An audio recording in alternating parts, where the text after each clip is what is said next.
Welcome to this journey through the teachings of Neville Goddard, where we explore the deepest and most transformative power known to man, love. Not the fleeting, shallow sentiment that is often mistaken for it, but love as the creative force of the universe. Neville didn't speak of love as merely romantic attraction or emotional affection. He revealed love as the very foundation of creation, the essence of God, the invisible substance that shapes the seen and unseen alike. In this video, we will dive into this concept not as spectators but as participants. This is not just information, it's transformation. If you can absorb and apply what Neville taught about love, you'll find that life stops being a struggle and becomes an unfolding of beauty, harmony, and miraculous alignment. Love, as he explained, is not just what you feel, it is what you are. So listen closely, reflect deeply, and more importantly, feel the truth behind these words. As we embark on this exploration, remember, you are not here to be convinced but to be reminded of your power, your source, and your purpose. Let's begin. Love, as Neville Goddard taught, is the eternal force that sustains all things, and to live in love is to live in the full awareness of your divine nature. You see, for Neville, love was not merely a human emotion, but a state of consciousness, one that harmonizes, unites, and creates. If you wish to be loved, become love. If you wish to receive kindness, imagine others joyfully receiving it from you. This is not about manipulation, it's about manifestation through inner unity. Neville urged us to revise the past not through regret but through love, to go back in our minds and relive moments with a higher, more loving perception. By doing this, you don't change what happened, you change the meaning, the vibration, and ultimately the result in your present. This is the redemptive power of love, the power to rewrite reality from within. Love is not a reaction, it is a choice, a decision to remain in the awareness of unity, even when the outer world seems to contradict it. When someone wrongs you, love them, not for their sake, but for yours. Because to harbor resentment is to deny your own power. Forgiveness is not weakness, it is the highest expression of love, and thus, the highest expression of creative power. Neville constantly returned to the idea that the imagination, when moved by love, becomes unstoppable.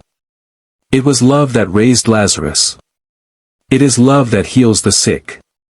It is love that brings the prodigal son home, not because love is sentimental, but because love is law. The law of assumption, when rooted in love, works with divine precision. Assume you are what you wish to be, not just with mental repetition, but with the warm, inner knowing that love gives you. Live from the end, not with desperation, but with the peace that comes from loving the unseen as if it were already seen. Love, then, is not something you wait to receive. It is who you are. And as you awaken to that truth, the entire world begins to mirror it back to you. The true practice of Neville Goddard's teaching on love begins in silence, in the sacred stillness of your own being, where imagination speaks not in words but in feeling. To love, in the Neville sense, is to assume the feeling of the wish fulfilled, not as a technique, but as a way of being. Think about it, if you truly loved the life you desired, you wouldn't chase it. You would become it. This is the secret. You don't wait for love to arrive, you identify as it. You don't wait for the perfect partner to show up, you dwell in the joyful knowing that you are already one with love. That feeling, that quiet, inner assurance, is what Neville called living in the end.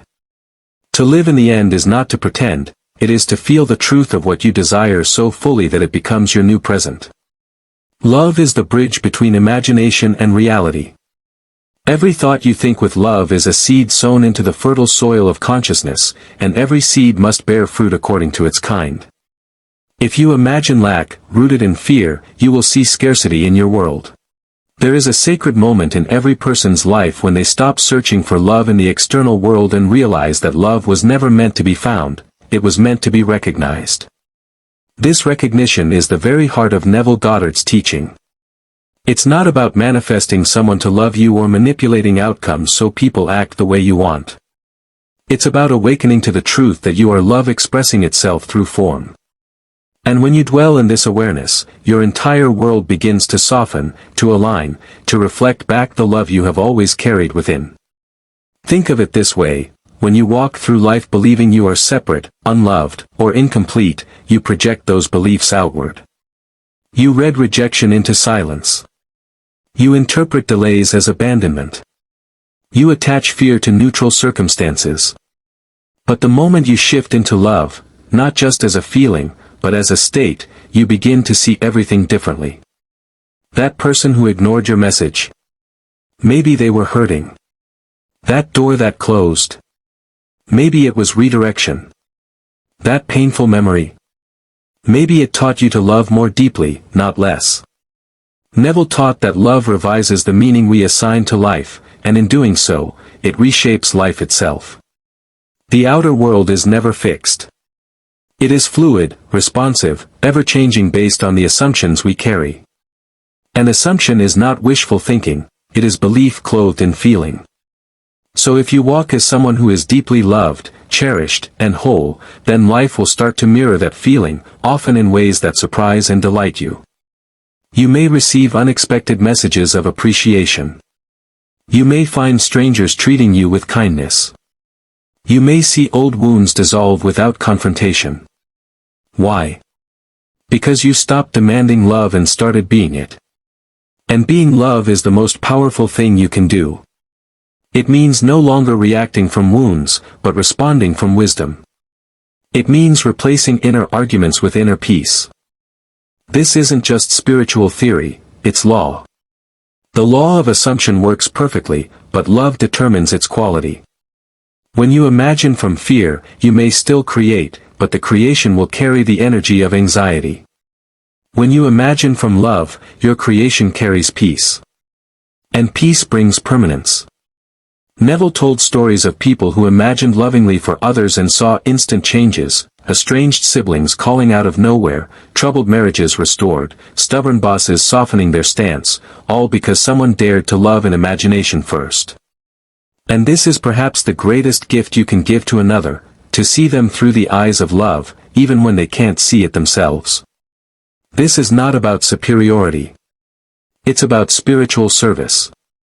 It's about choosing to rise above appearances and become the solution, silently and powerfully, through the creative act of loving thought.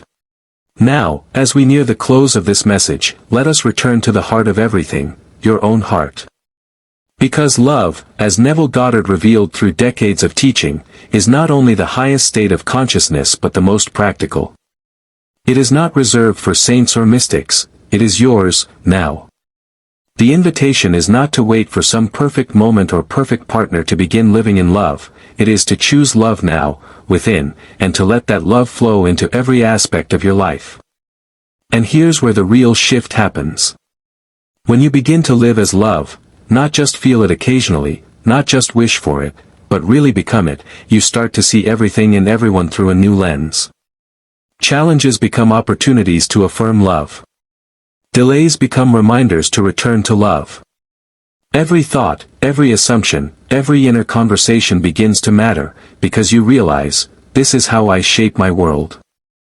Love is not a reaction to outer circumstances, it is the cause of new circumstances. And when you understand this, you realize how powerful you've always been. You were never meant to beg for love, compete for it, or suffer for it. You were meant to express it, radiate it, and live in it as your natural state. You are not here to earn love, you are love. That shift, that realization, is what Neville Goddard pointed to again and again. Picture the people in your life joyful, open, radiant. And if there's someone you wish to reunite with or heal with, hold them in love, not in need. Bless them. Love them in imagination until the outer world has no choice but to reflect it. That is your true power. Not to control, but to love. Not to force, but to assume the feeling of the wish fulfilled. Love is not passive. It creates worlds.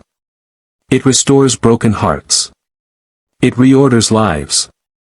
And the more you practice it, quietly, consistently, the more miracles you will see. Because miracles are not accidents. They are natural results of living from love.